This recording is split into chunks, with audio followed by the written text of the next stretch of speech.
Hello sir, I'm Gemaline Avila Pustigo, BSBA MM4A, and I choose to discuss our own business which is buy and sell vegetable and fruit.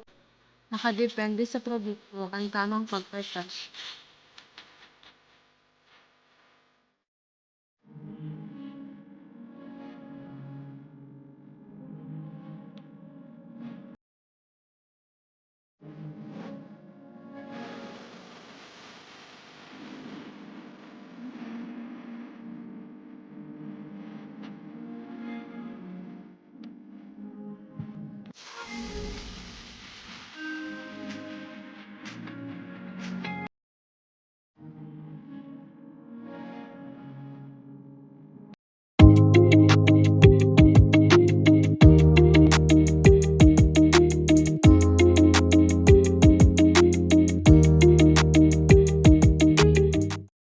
Ang aming business ay vegetable and fruit buy and sell.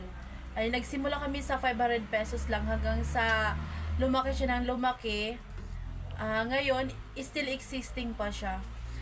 Ang daming struggle na aming na-experience tulad ng sa competitor, mas malaki yung nakikita nila kaysa sa amin, but still existing pa rin. Hindi kami sumuko na maalis ang aming business.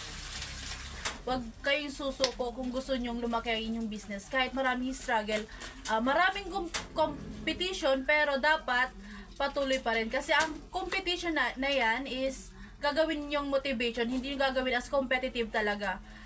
Titingnan nyo yung mga kakompetensya nyo, kung anong ginagawin ng techniques. Kung may kakompetensya ka, di mo siya titingnan as a competitive mo.